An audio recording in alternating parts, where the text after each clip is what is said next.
What's up, everybody? I'm Adam. You're watching the Model Aviator channel. This week we're checking out a brand new release from Hobby King in our Quick Look Fun Flight series. This is the Avios Grand Tundra 2. A couple of years ago we had an opportunity to review the OG Grand Tundra and we were very impressed. That's probably one of the better all-around sport bush planes we've ever flown. Avios has made some changes in this second iteration of the model to make it even better.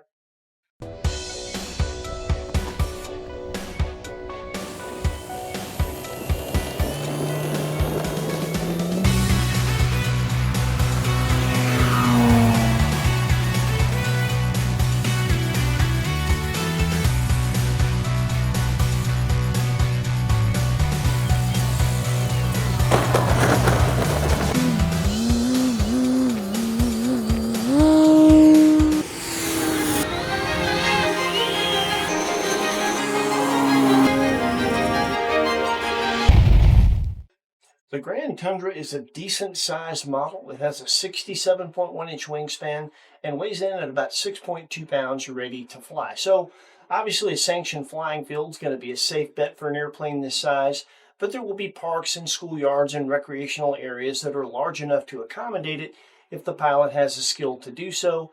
Always be sure you're following the laws in your area regarding flying model aircraft. Hobby King sells this as a plug and fly, which means you choose the radio protocol and install your receiver of choice yourself. Any protocol is fine. A full range receiver is highly recommended. It is a 6-channel airplane out of the box. You have elevator, rudder with a steerable tail wheel, ailerons, flaps, and they're nice flaps. They're slotted flaps that have quite a bit of deflection. You have, of course, throttle control, and you can assign your landing lights to a switch so that you can toggle those on and off. If you're going to use some sort of gyro stabilization, if your gyro requires a slot in the receiver, you may need a 7th channel for that. So the big question is going to be, what did they change? What makes this the Grand Tundra 2? Well, several things, the most obvious of which is the new high-vis lime green and silver paint scheme. That's going to make keeping up with this airplane in pretty much any color sky a good bit easier than it used to be. They've redesigned the motor. It gets a good bit more cooling and is now more efficient. It also utilizes a battery tray with a single spring-loaded clip. You just clip the battery tray in, use the clip right there. There's a good bit of room for adjustment for all the different size batteries that somebody might fly the Grand Tundra on. They have redesigned the tail wheel assembly. It's a Cub-style tail wheel assembly now, so the main part of the tail wheel is attached to the fuse, so it's a good bit stronger. It turns via springs that are attached to the rudder. That takes all the pressure off the rudder when you're rolling through the rough stuff, which it now can take a lot better than it used to be able to. And possibly the most significant change, the thing I think a lot of people are going to be happy about, obviously, Grand Tundras have always had bush wheels, but this one now has lightweight, soft, inflatable rubber tires. These things are great. They utilize a standard sports pump. Anything with the little needle that you use to pump up a basketball or a football, you can adjust the pressure on the tires. When you couple that with the fact that the landing gear is the OG Grand Tundra gear, which is brilliant. It's very strong. And it's adjustable because you use number 64 rubber bands to adjust how much tension you have on that suspension. It comes with black ones, but you can just use the regular number 64 rubber bands you get at the hobby store or the craft store. Having all that adjustment in the gear and the tires means that you can make this airplane land the way you want it to, and you can make it take rough landings way better than the OG Grand Tundra could. As far as everything else, that is pretty much prototypical OG Grand Tundra, and that's not a bad thing. It does come with a second hatch that is for an action cam, like a GoPro or something like that. If you want to fly FPV, that is included. A lot of people wonder what this piece of foam is. This is a belly pan mounting plate for a candy dropper that Hobby King used to carry for the Grand Tundra. I don't know if they still carry that or not, but that's what that is or was for. The mold is very well done, and the styling of the airplane is nice. Not just the new high-vis paint scheme, but the shape of it is cool. It's modeled after a Wild West aircraft Highlander, the same kind of airplane that you see Steve Henry winning all the STOL contests with and the STOL drags with. So a very good looking, attractive model. It does have a full set of LEDs. You got an LED on the tail. You have a flashing LED, kind of a red strobe underneath. You have LEDs on the wingtips. And of course, you have the LED landing lights that you can turn on and off on a switch. All the other LEDs are on full time. You can't really put those on a switch. This airplane is intended for 6S or 4S 3,000 to 6,000 milliamp packs. It comes with the 6S 15.8 prop. You can get an accessory 16.8 4S prop if you want to fly the airplane on 4S. And of course, it is the same convenient top loader that makes getting the batteries in and out pretty easy, especially now with that new tray. And there's plenty of room in there for the largest packs in the recommended range. When it comes to the push rods, you've got ball links on both ends for the elevator and the rudder. And as far as flaps and ailerons are concerned, you have ball links on the surface end and a 90-degree bend with clips on the servo arm end. When it comes to hinges, the ailerons and elevator are foam hinges. The rudder is a mechanical plastic hinge, and of course the slotted flaps are a mechanical pin hinge. When it comes to field assembly and disassembly, your wing struts install with clips similar to the body clips for an RC car, so there's no tools required. That happens very quickly. The wings have automatic electronic connections, so there's no wires to deal with, and you only need to take off 2 screws per wing to remove the wings. And finally, the last little detail, and this is something a lot of people miss, this little slot here enables you to loop a cord through around the wing tube and use that to tow gliders up. Assembling the Grand Tundra 2 is almost exactly like assembling the OG Grand Tundra, other than the fact that the tailwheel assembly is just a little bit different. It doesn't take very long, didn't take me long at all, and that was not using instructions and trying to figure out what screws went where and make sure I was using the right ones. If you want access to the full manual, it comes with a quick setup guide. There's a QR code right there that you can scan to gain access to that manual, or you can go to hobbyking.com, go to the sales page for the Grand Tundra 2, and download the full manual there. We're going to put a link in the description to John VHRC's excellent assembly video of this airplane, so if you'd like to follow a step-by-step assembly video, be sure and click that link and check him out. When it comes to setup, the quick setup guide is a great place to start. You can implement that setup in your Grand Tundra 2, maiden it, and then make adjustments to the setup to your preferences from there. When it comes to our personal setup, we fly Spectrum. We installed an AR631 Plus receiver. That's a 6-channel AS3X Plus stabilization capable receiver. We are utilizing that, but we put it on a switch so we can fly the airplane both ways. To put your receiver in, there's an easy to access magnetic hatch back here. Have easy access to the wires, and there's a shelf for your receiver and places to put your antennas. If you fly Spectrum and you'd like to utilize our AS3X Plus settings, they're right here. You can pause the video and check those out. And if you want to utilize our flap settings, here's a picture of that menu in our transmitter. When it comes to our push rod placement, we're in the outermost hole on the servo arms on all surfaces. When it comes to control horn placement, we're in the center of 3 holes for elevator and rudder, and in the outermost hole on ailerons. The flaps only have 1 position. When it comes to our servo travel, we are at 136 on ailerons and 145 for elevator and rudder. And when it comes to expo and rates, we are at 100% rates on aileron, 10% expo, 100% rates on elevator, 20% expo, 100% rates on rudder, 30% expo.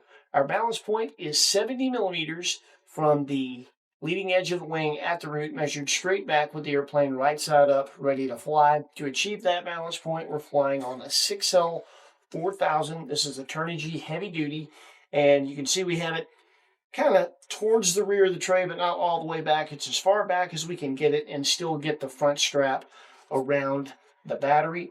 If you'd like to see how the airplane performs on 4-cell, you can watch our OG review. We've got some footage of it flying with both the 6S prop as well as the optional 4-cell prop, and that one, we'll link that in the description.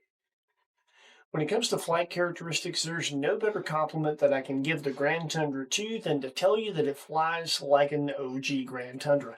Those are already one of the best sport bush planes you could ever put your money down on, and now it's just better with the new bells and whistles, so we're very impressed with it. You can do sport aerobatics, you can do some 3D, you can bush fly it. And while the OG Grand Tundra was great for that, the Grand Tundra 2 is even better. You still have the fully adjustable, very rugged gear. You have a much more rugged tail wheel that's not going to put pressure on your rudder no matter what you roll it across. And you have the inflatable soft rubber tires, which you can adjust the pressure on. That really means you can tailor this airplane for whatever you're taking off on, and that is really convenient and really nice. When it comes to the new motor design with better cooling and more efficiency, I don't know about the cooling. We didn't have time to really check that. I never had an overheating problem with the OG Grand Tundra, but maybe that was an issue for some. I will say that it is more efficient by some measure. We're getting longer flight times than I remember getting. So I'm pretty impressed with that. And we're flying the airplane on smaller 6-cell packs. We flew it on the Turnigy heavy duty 6S 4000, the Spectrum 6S 4000, and the SMC HCL 6S 4400. That's the heaviest pack that we put in it. And that brings us to the one thing that might be a point of contention for some. I like the battery tray. It's a little bit inconvenient that you have to keep up with the little tab separately and it's not attached to this, but it's not that difficult to do. That's just kind of something trivial that I think people whine about. But one thing that I think is legit, you can only put this in one place. So the only adjustment you have is the length of the tray. And while we were able to achieve a balance point that enabled us to do things like flat spins, get it slow, it did everything we wanted to do. Airplane flies brilliant. Not complaining at all, but there are going to be some that will say they want to get the battery further back. Fair play. You can't do that with this, and that may be the only point of contention, but just check out our Fun Flight demo, and you'll see that the airplane is very, very capable, even though you can't get the battery further back. So when it comes to skill level, I think that there are better trainers than the Grand Tundra 2 out there. I think this is a good second airplane that you can really grow with. It can teach you tail wheel skills. It can teach you how to bush fly. You can learn much more advanced aerobatics than almost any trainer is capable of. And it's an airplane that is so good that even really experienced pilots won't get bored with it. So that means that you can have it in your hangar for a long, long time. When it comes to the price point, we don't know what the price point is going to be. Given the tariff situation in the world right now, everything's higher than it really should be technically, but it is what it is. Avios, considering that, has been charging pretty fair prices given the completion level of the airplanes thus far, and I expect the same for the Grand Tundra 2. I think for a large 6S capable sport bush plane that's really exceptional in the plug and fly genre with a little bit more assembly than some, it's probably going to be price fair. We'll put links in the description where you can check that price out and further check out the Grand Tundra 2 if you'd like to add one to your hangar when you go through that link. It helps support our channel when you do that. Heidi and I appreciate it. Thank you. So that leaves us with one thing. Let's take this thing flying. Enjoy the Fun Flight demo. We had a blast with it. We'll see you next week with something cool with wings.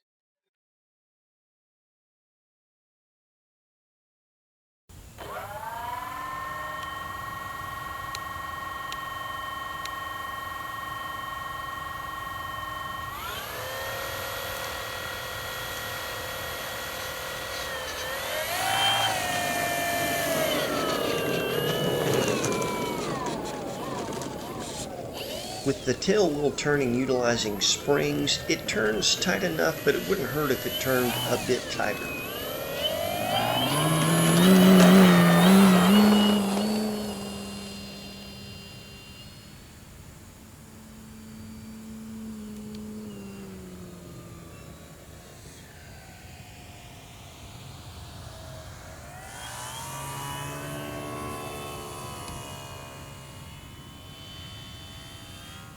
The Grand Tundra 2 slows down well.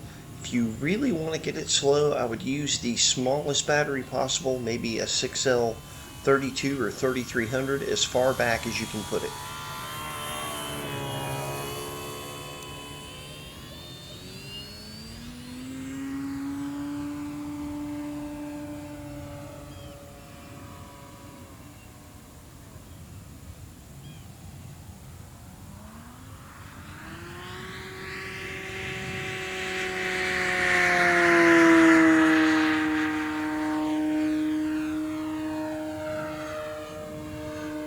That was a full speed pass on 6L. The Grand Tundra 2 literally has 3D plane power. And here's a flat spin for you. And again, with a lighter pack all the way back, you could probably flatten that out a good bit more.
This one has a tremendous amount of aerobatic capability. Any kind of sport or precision aerobatics you want to do, it can do it.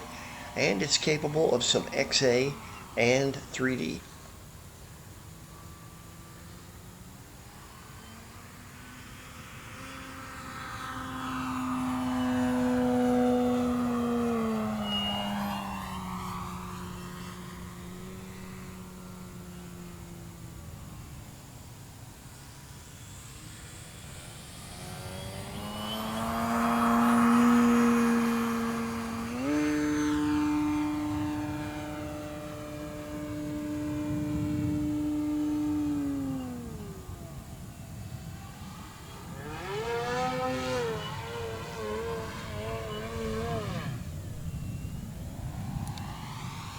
It flattened out nicely in the inverted flat spin, and worth noting, we are flying on ASRX Plus on this demo flight, but we've flown Grand Tundras without stabilization, and they are brilliant. It is not something you have to have a gyro in, but you can make it just that much better if you utilize one.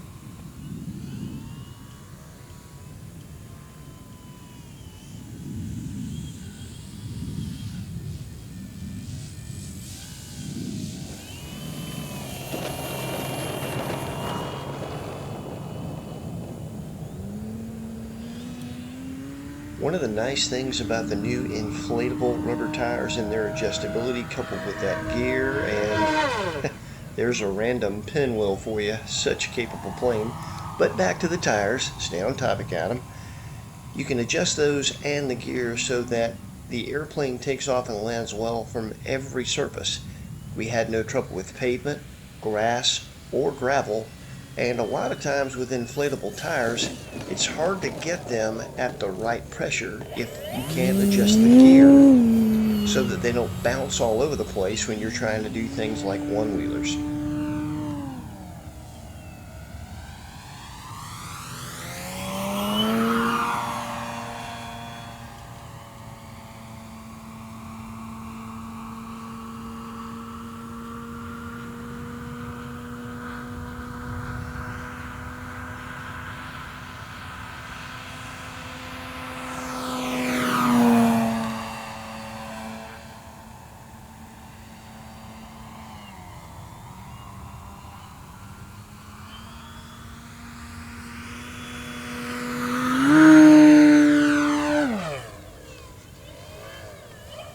And there's a pop top. Clearly this airplane is as comfortable inverted as it is right side up.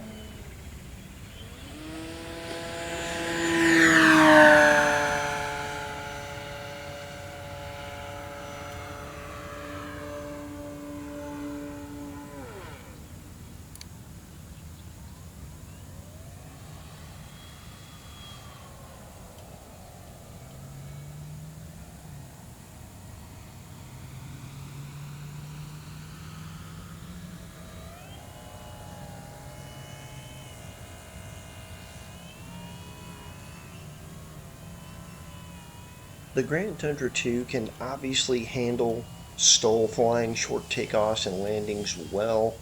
You can stop it even quicker if you utilize thrust reverse.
This airplane is one of those solid, honest airframes that give you the confidence to do pretty much anything you want to do.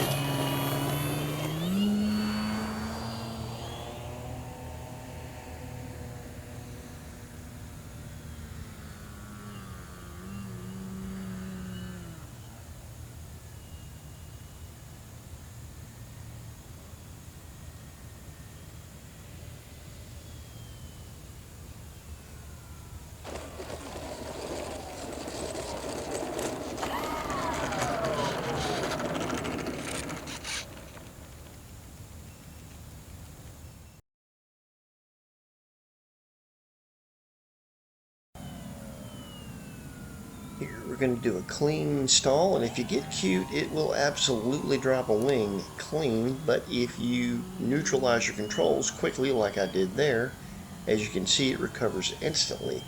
Interestingly enough, at full flaps, it just mushes straight forward and does not drop a wing.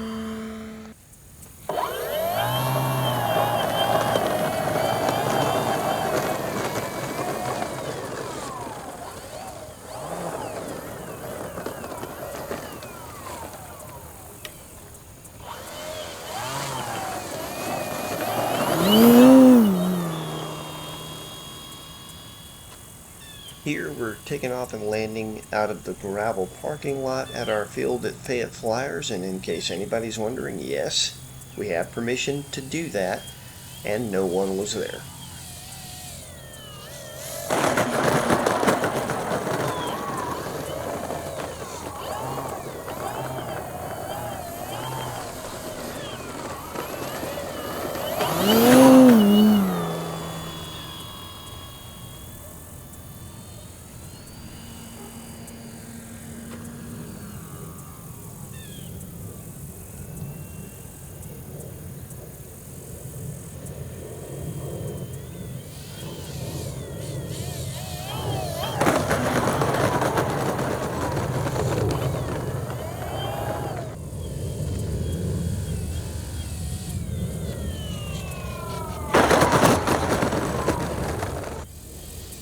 And here, let's test that gear and those new tires. Not bad. That didn't look bad, but check it out in slow motion. And notice that even with an impact that hard, it only bounced in the air about 1.5 inches. Not bad at all. And here is, of course, the gratuitous hover. This airplane is so capable.